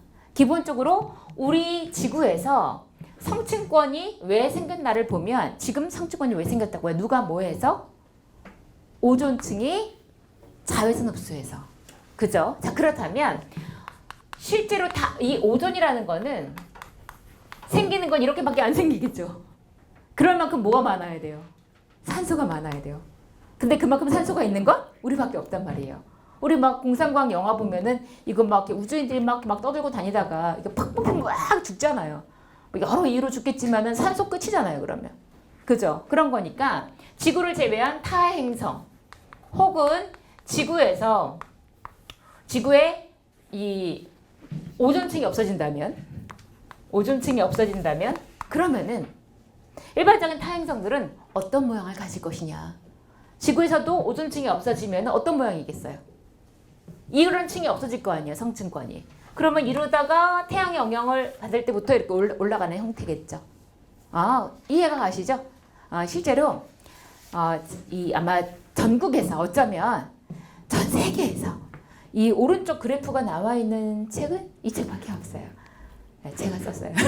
근데 뭐 엄청난 걸 만들어낸 게 아니라, 제가 아까 말씀드렸듯이, 그러니까 우리 좀 눈으로 한번 박을 필요가 있는 것들은 제가 임의로 만들어 놓은 그림이나 이런 표 같은 게 꽤 있어요. 그래서 난 지구과학에 올인하겠어. 오케이, 좋은데 시간 효율을 위하신다면 예습보다는 복습 쪽을 조금 더 권하고 싶어요. 둘 다 하는 건 말리지 않아요. 하지만 복습 쪽을 더 권하는 이유가, 제가 그 표나 그림을 왜 넣어놨는지를 이해를 먼저 수업 시간에 들으신 다음에 그 다음에 그 점 핵심을 좀 파악하시는 게 좀 더 효율적이시지 않을까. 이게 뭐야? 이런 거 처음 보는데 이러시지 마시고 그렇게 하시는 게 낫지 않을까 싶고, 더불어서 잠시 343페이지 봐보자. 343에 갔다 올게요.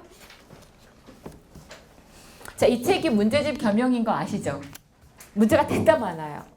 각 장별로 문제가 엄청 많은데 그 문제도 그냥 뭐 A는 B다 공부하면 그냥 풀 수 있는 그런 문제보다는 제가 막 문제 한 3문제가 있으면 그중에 어려운 보기만 뽑아갖고 새로운 문제를 만들어 놓고 이런 거 되게 많거든요. 그래서 굳이 말씀드리면은 난 열심히 수업 시간에 같이 수업을 했어요. 공부를 하셨어요. 난 이제 다 했으니까 문제를 풀어야지. 안 풀려. 이런 돌대가리 스스로 그러지 마세요. 왜냐하면 지구과학은 이론을 공부하면 전체의 60%만 공부하신 거예요. 나머지 40%에 해당하는 문제까지 푸셔야 한 번을 본 거예요. 안 배운 건 모르는 게 당연한 거죠. 특히 지구과학에서는 문제로만 나오는 게 가끔 있어요. 그냥 별개처럼 이렇게. 그런 것들도 넣어놨기 때문에 혹은 그 이론을 적용할 때 전혀 다른 내용인 경우도 있거든요. 그래서 전체를 한번 다 봐야 한 번 본 거니까 스스로 풀지도 않고서 안 풀린다고 너무 괴로워하지 마시라고요. 자, 근데 여기 14번 문제는 제가 그래프 구경하시라고 넣는 문제예요. 보면 지구는 왔다리 갔다리 하죠. 근데 금성을 봤더니 한 번 꺾여요. 높인 달라도 화성도 역시나 점선으로 한 번 꺾이죠. 다른 놈들은 다 그런 모양이구나. 지구도 만약 누가 없다면 성층권 오존층이 없으면 그죠? 오존층이 없으면 이런 식의 한 번 꺾이는 모양이었겠구나. 예상할 수 있겠죠. 다시 앞으로 보세요. 자, 이렇게 오존층 얘기를 한 김에 우리 조금 더 오존 얘기를 더 해볼게요. 우리 오존층에 오존홀이 생기면 문제가 심각하다고 해요. 요즘 워낙 자연 기상 이변이 워낙 많기 때문에 뭐 일기예보 들으면 온갖 얘기도 많이 하지만 특히나 우리 오존홀이 생기면은 그러면 이 오존층이 강력한 자외선을 막아줘야 하는데 여기 구멍이 뚫린다네 세상에. 그럼 자외선이 막 들어오겠죠. 그럼 문제가 생기겠죠. 화학선이 막 들어오면 피부 암 걸리고요. 백내장 생기고요. 엽록체 파괴되고요. 플랑크톤 뭐 이런 거 파괴되고 결국 생태계가 교란돼요. 이런 문제가 생겨요. 그런데 실제 이때 생기게 되는 피해 중에 지구에 온난화가 가속화된다라는 보기가 있으면 맞을까 틀릴까? 옛날 기출문제에도 나온 적이 있었어요. 아주 옛날에. 정신 차려보면요. 분명히 오존층에서 태양 자외선을 흡수해서 온도가 올라가는 층이 만들어졌다고 했었어. 그런데 구멍이 나서 그 자외선이 막 들어오면 지구가 뜨끈뜨끈해지지 않을까? 라고 생각을 하면 이제 틀리게 된단 말이에요. 자, 이거는 피해에 속하지 않는다고 보셔야 돼요. 왜냐하면 참 이건 뒤에 나올 그림이기 때문에 그냥 구경만 해보세요. 태양 에너지가 들어와요. 단파 복사 형태의 가시광선으로 에너지가 들어오는데 그럴 때 그렇게 들어온 에너지는 다시 지구가 먹었다가 적외선 형태의 에너지로 다시 지구는 에너지를 내보내요. 들어간 만큼 나와서 복사 평형을 유지하게 되는데 그 나가는 적외선 중에 상당량을 대기 중에 CO2나 H2O가 지들이 먹어요. 그러면 에너지가 많아져서 뜨뜻해졌으니까 다시 이 대기로부터 사방으로 나가는 에너지가 생긴단 말이에요. 이때 지표로 되돌아오는 에너지 때문에 덕분에 지표가 뜨뜻하게 보온이 되는 온실 효과, 그린하우스 이펙트, 고마운 거, 좋은 거가 생기게 되고요. 온실 효과. 근데 문제는 많이 들어보신 CO2가 너무나 많아져서 얘가 많아지니까 온실기차가 많아지니까 흡수하는 양이 많아져요. 뜨끈뜨끈 더 뜨끈해졌으니까 더 내분하는 게 많아지고 더 되돌아오는 것도 많아지니까 자꾸 평균 온도가 자꾸 올라가는 온난화라는 문제가 생기는 거예요. 자, 그럴 때 온실 효과나 온난화는 무슨 에너지 얘기할 때? 지구 복사 에너지 얘기할 때 나오는 거예요. 태양에서 들어와서 나가는 거잖아요. 맞는데 주소가 달라요. 둘은 분리해서 생각하셔야 됩니다. 태양에서 들어온 거 끝. 지구에서 나가는 거 얘기할 때 나와야 되는 얘기라서 지금 뭐 하고 있었냐면 오존층에 구멍 나서 태양 자외선이 더 들어오면 어떻게 되니? 를 물은 거기 때문에 지구 복사 에너지 얘기하는 거랑은 관계가 없는 얘기예요. 나눠서 생각해 주셔야 되고요. 자, 그렇구나. 다음에 또 우리 일기예보 요즘에도 최근에도 저도 듣기도 했었는데 내일 오후 2시부터 4시까지 서울 지역을 중심으로 오존 경보가 발령되겠습니다. 가급적 외출 삼가하시고요. 외출하시는 분들은 대중교통 이용하시기 바랍니다. 라고 얘기를 해요. 이렇게 똑같이 얘기를 해요. 예전에 제가 이제 자꾸 눈을 감으시는 분이 계셔가지고 뉴욕대 다니시는 분 예전에 그 첫 사회생활을 교통정보 리포터를 했었거든요. 어쩐지 목소리가 범상치 않더라. 네, 얼굴 안 나오는 거 그런 거 했었어요. 그리고 재작년에는 그 왜 장애인들, 시각장애인분들 또 고3도 있고 공부를 해야 되잖아요. 근데 왜 요즘에 연예인들이면 무슨 뭐 소리책 녹음 이런 거 하는 거 있잖아요. 이제 그런 거 또 이제 막 뭐 이렇게 지원해가지고 전국에서 좀 이렇게 조금 이력서에 남길 수 있을 만한 그런 거에서 하는 거더라고요. 그래서 이력서를 내서 데모 테이프도 내고 막 해가지고 뭐 지니 서포터즈 뭐 해가지고 봉사하는 건데 그렇게 해서 당선이 돼서 막 성우 아나운서 지망생들도 막 되게 많이 하고 예전에 이제 했던 분들도 많이 하고 했는데 당선이 돼서 그래서 막 책 한 권 녹음하고 2권 녹음했구나 그렇게 해서 한 것도 있었고 EBS의 화면 해설 방송 근데 사실 너무 놀랬던 게 우리는 사실 이 모든 감각의 한 거의 80%를 시각이 좌우한다고 하던데 가끔 우리가 눈 감고서 뭐 하려고 그러면 하나도 머리에 안 들어오잖아요. 인지도 안 되고 근데 막 만약에 시각장애 고3 학생이 선생님이 설명을 할 때 여기를 봐라 그러면 여기가 어딘지 어떻게 알아요? 근데 그 설명하는 방식이 있고 저는 뭐 화학이랑 그다음 과학 이쪽 담당했었는데 화학 그런 기호도 설명하는 방식이 다 있더라고요. 그래서 그거 이제 녹음하느라고 사실 생각보다 너무 고생을 해서 나중에 조금 후회했었는데 막 그런 EBS 화면 해설 방송 뭐 이런 것도 했었었고 그래서 최근까지도 이제 했었었는데 그때 막 이런 기상청으로 교통정보 아니고 기상청으로 갔으면 좀 오래 했었지 않을까 싶기도 하긴 해요. 너무 재미없었어요. 그 리포터 자체는. 자 여기서 그럼 오존 경보가 발령되면 분명히 외출을 하지 마세요. 이왕이면. 그리고 자가용보다는 대중교통 이용하시면 좋겠어요. 라고 설명을 해요. 정신 차려보면요. 약간 도덕 문제가 나왔어요. 뭐 대중교통 활용하면 좋지 뭐 이런. 근데 왜 그럴까를 생각해 보면은 실제로 좀 전에 오존홀 얘기를 했었을 때 분명히 오존층에 구멍 나면 문제 생긴다 그랬죠. 그 막 자외선이 막 들어오니까. 그러면은 오존 경보는 오존이 많을 때 내려요? 적을 때 내려요? 오존 경보는? 오존이? 자 일단 오존홀에 오존은 적어지면 문제죠. 구멍 나는 거니까 그죠? 오존이 많아야 해요. 그죠? 많아야 해요. 그럼 오존 경보는요? 오존이 많을 때 내려요? 적을 때 내려요? 네, 오존이 많을 때 내려요. 많으면 위험해 라고 내리는 거예요. 많아야 된다면서 많으면 위험해 이렇게 얘기하는 거네? 자 그거는요. 얘기하는 동네가 달라요. 얘는 여기서 나고요. 얘는 여기서의 얘기예요. 같은 옷슬이에요. 근데 이 동네는 꽉 차 있어야 돼. 막아줘야 되니까 자외선을.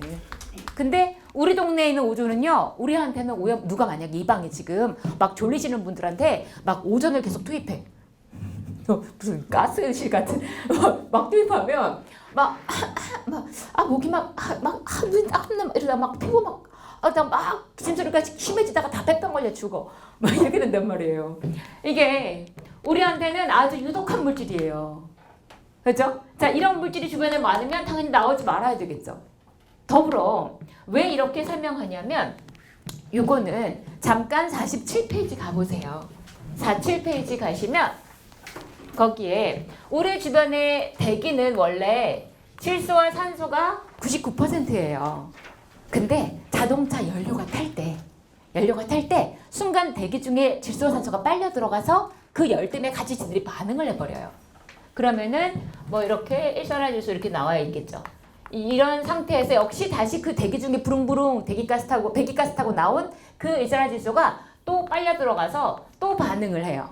그러면은 이런 식으로 된단 말이에요. 두 개의 이산화질소인가요? 이렇게 되겠죠? 그죠? 이런 상태에서 배기가스를 타고 이런 이산화질소가 이제 나와 있는데 대기 중에 다 연료가 탈 때 이렇게 만들어져 있었는데 이때 우리 오존 경보는 주로 봄, 여름, 가을, 겨울 중에 언제 발령되냐면 주로 여름에 발령되거든요. 여름에 강한 자외선, 강한 햇빛이 있으면 이렇게 산소 원자가 따로 나오게 되고요. 대기 중에 원래 배기가스를 타고 나와서 만들어져 있던 이산화질소에서부터 산소 원자가 갈라져 나오면 주변에 산소 분자 많으니까 바로 오존이라는 오염물질이 생겨버린단 말이에요. 그러니 버스랑 택시는 다녀야 되잖아요. 자가용 좀 갖고 나오지 마세요. 둘이 결합할 기회를 줄여야죠. 라고 말하는 거잖아요. 그죠?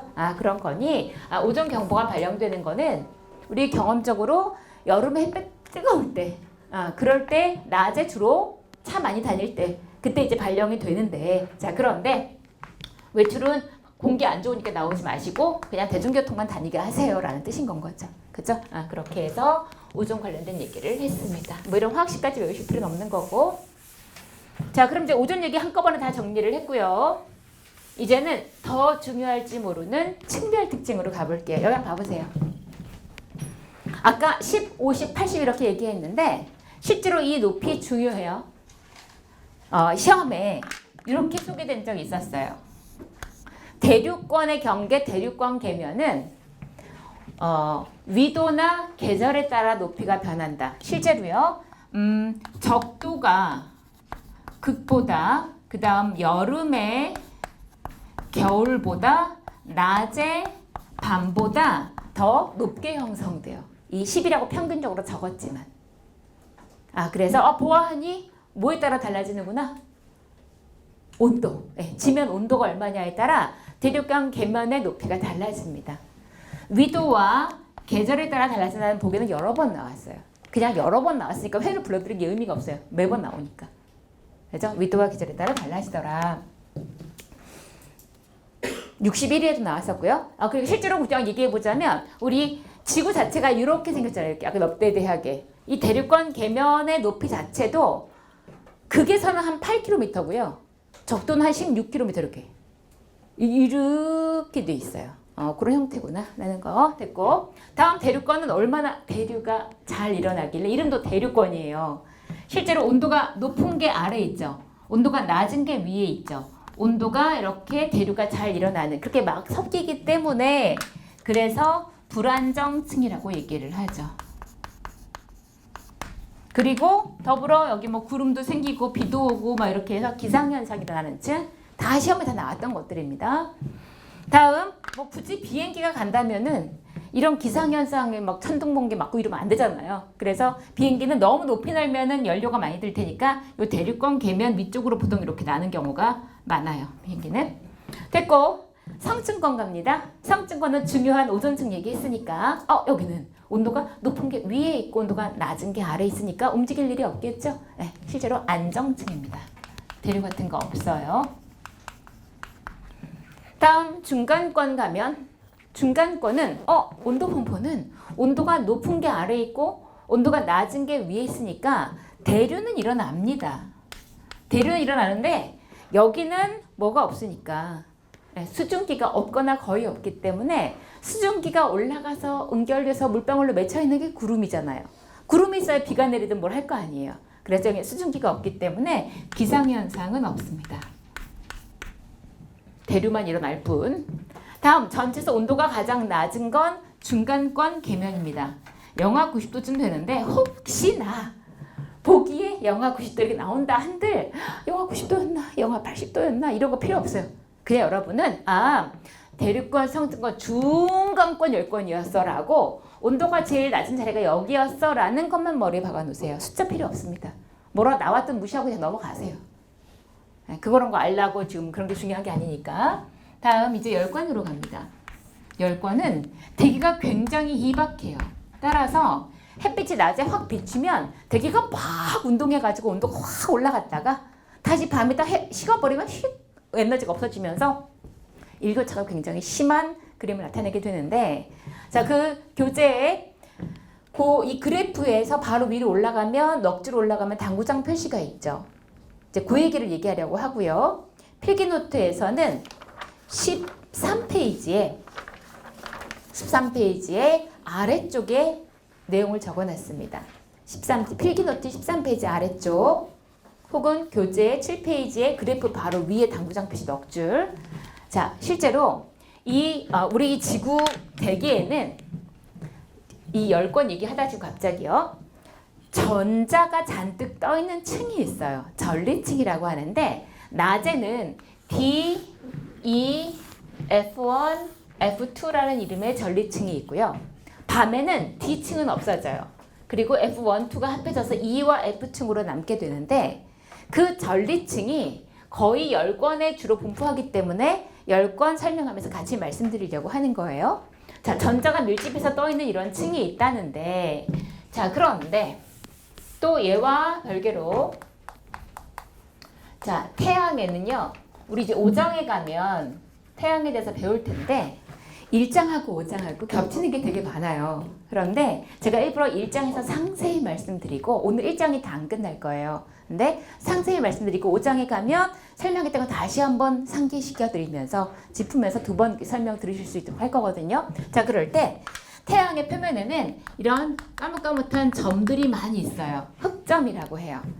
자, 태양의 흑점. 이 흑점이 극대기에는 한 11년마다 이 흑점이 되게 많아진다고 하는데 태양의 흑점이 뭔지는 그때 배울 거고 그게 11년마다 많아질 때는 굉장히 태양의 활동이 활발할 때래요. 이거 어떻게 생각하시냐면 여러분이 예전 사춘기를 거칠 때 막 여드름이 났단 말이에요. 그죠? 여드름이 많이 날 때는 되게 그 호르몬의 작용이 활발할 때죠. 네, 마찬가지예요. 태양의 여드름이다 생각하세요. 태양이 매우 그 에너지가 막 넘치는 때예요. 자, 이제 이럴 때 그러면 태양은 온도가 굉장히 높기 때문에 태양이 그냥 에너지만, 빛만, 광선만 내보내는 게 아니라 대전입자, 양성자, 전자 같은 대전입자가 또 그 열기와 함께 같이 사방으로 뿜어져 나가고 있다고요. 근데 그렇게 흑점이 많아질 때는 태양 활동이 활발할 때라고 하니까 저 태양으로부터 굉장히 많은 양성자, 전자 막 이런 게 잔뜩 또 뿜어져 나올 때란 말이에요. 그런데 지구에는 지금 전자가 잔뜩 떠 있는 층이 있다 그랬죠. 그 전리층이 있는데 태양에 흑점이 많아지는 때 그럼 대전입자가 더 왕창 들어오면 뭔가 이 전자가 떠 있는 층이 영향을 받겠죠. 그래서 그때 태양 흑점 극대기일 때 흑점 극대기에 지구에서는 어떤 일들이 일어나냐면 바로 방금 얘기했던 저 전리층들이 교란됩니다. 여기서 교란된다 함은 흔들린다, 높이가, 혹은 층의 높이가 약간 변한다, 혹은 두께가 두꺼워진다, 이런 여러 가지 의미를 다 포함해요. 뭔가 변화가 생겨요. 근데 또 이 전리층을 뭐 할 때 쓰냐면은 예를 들어 전리층 2층이다 하면 A 지역에서 내가 몇 도 각도로 딱 어떤 전파를 쏘면은 B 지역으로 무선 통신할 때 쓰거든요. 각 전리층마다 자기들이 잘 반사하는 전파의 파장 범위가 달라요. 그러니까 늘 그렇게 활용을 했었는데 전리층 교란 때문에 만약에 높이가 이렇게 변했다. 그러면은 나는 쏘면은 이제 B에는 연락이 끊기겠죠. 이런 식의 문제가 생기기 때문에 이런 거를 무선 통신 두절 현상, 다른 말로 델린저 현상이라고 해요. 무선 통신 두절 현상, 델린저 현상 같은 게 생기고요. 또 지구가 있으면 우리 이제 뒤에서 배우겠지만 지구는 마치 안에 막대자석이라도 들어있는 것처럼 이런 식의 자기력 선을 가지고 있단 말이에요. 이렇게. 그럴 때 대전입자가 막 많이 날라올 때라고 하니까 그러면은 자 이때 지구에 자기장이 있는데 대전입자가 왕창 들어오면 어떤 전자기 유도 뭐 이런 것에 의해서라도 지구의 자기장이 약간 크기나 방향이 좀씩 변하게 되는 자기 폭풍이라는 현상이 생깁니다. 뒤에 한 번 더 나올 거고요. 자기 폭풍. 또 그런 대전입자가 막 들어올 때 아무래도 자석의 세기는 이쪽이 더 셀 테니까 현상가 이쪽으로 많이 몰려 들어온단 말이에요. 그럴 때 그 대전 왕창 들어오는 대전입자와 처음 만나게 되는 대기들이 충돌을 해서 화려하게 보이는 게 오로라죠. 오로라가 왕창 들어오니까 오로라가 더 아름답게 많이 보이겠죠. 오로라가 더 많이 보인다. 그죠? 이게 지구에서 일어나는 일이에요. 태양 흑점이 뭐고 태양 흑점 극대기의 태양이 뭐 활발하다 하는데 왜 활발하다 하는지는 5장에 가서 배울 거지만 그렇게 그런 활발해진 태양으로부터 흑점 극대기에 대전 입자가 왕창 들어오게 되면 지구 여기 전리층도 영향을 받는다든지 그래서 무선 통신이 끊긴다든지 자기 폭풍 지구 자기장이 좀 변화를 겪는다든지 오로라가 더 많이 생긴다든지 이런 일이 생기겠구나. 5장에서 다시 한번 나올 거예요. 됐어요?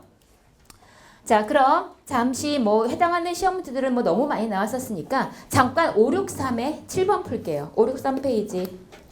563에 7번. 이것도 시험 문제였는데요.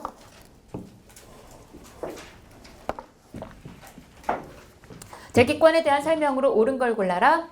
기억. 대기권이 전체예요. 그죠? 대기권 전체는 고도에 따른 온도에 따라 4개 층으로 구분돼도 맞죠? 대륙권, 성지권, 중간권, 열권. 니은. 두께는 적도가 극보다 두껍다. 맞죠? 대륙권의 두께는 맞죠? 다음. 디귿번. 성층권에서는 고도가 상승함에 따라 온도는 여기 올라가죠? 네. 그래서 디귿이 틀린 너무 쉬운 문제가 이 정도면 거의 초딩 수준의 문제라고 생각이 듭니다. 4번이 답이었고요. 앞으로 최근 문제라서 풀어봤고 8페이지로 와서 줄 긋게 있어요. 여기까지 한번 쉴게요. 힘드셨죠? 여기서 두 번째 박스 보세요. 전리층 박스에서 세 번째 점 보시면 델린저 현상이라고 있습니다. 8페이지. 교재 8페이지에 델린저 현상 뭐 기표적과로 쳐놓으시고 첫 줄 끝에 보면 D층은 파동을 흡수해서 통신에 방해가 됩니다. 첫 줄 끝에 D층은 파동을 흡수해서 통신에 방해가 된다. 그 다음 두 번째 줄 끝에 D층을 두껍게 해서 마지막 줄 중간에 통신이 두절되는 현상이다.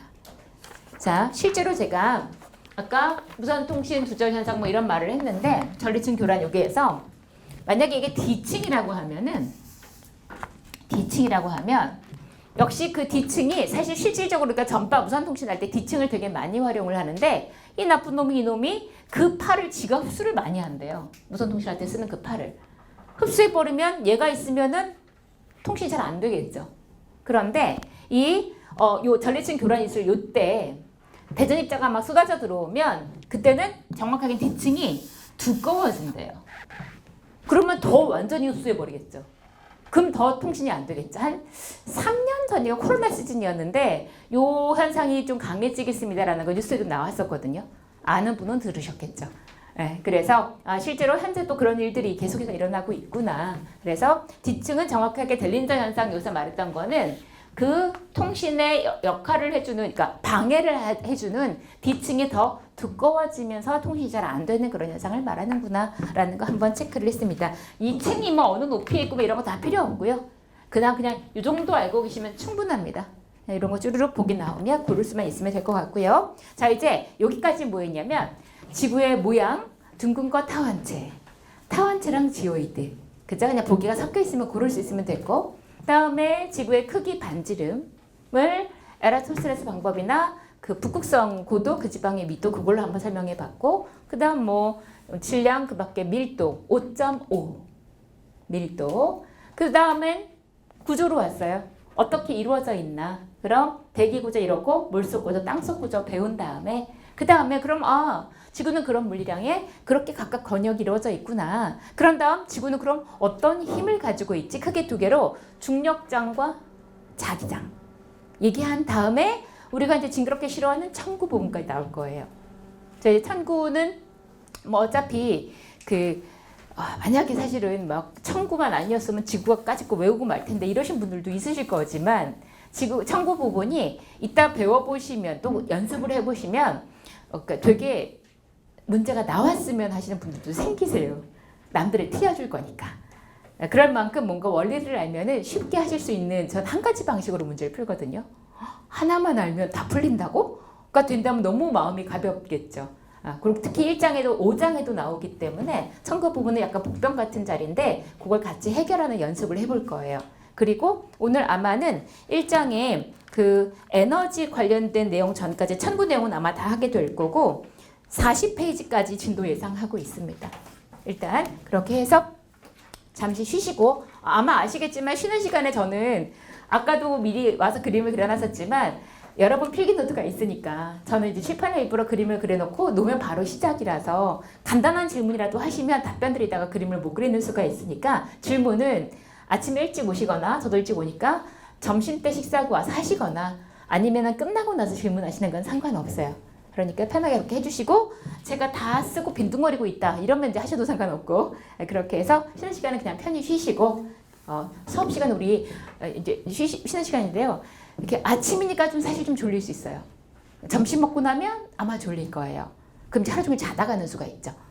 그렇기 때문에 정신을 스스로 차려주셔야 되고 그리고 쉬는 시간을 이렇게 활용하셔서 약간 좀 엎드려 있으시다든지 그렇게 해서 우리 사실 4일밖에 안 나오잖아요. 최대한 활용해 보시는 걸로 하시죠. 저 시계 기준 정확하게 10분 쉬도록 하겠습니다.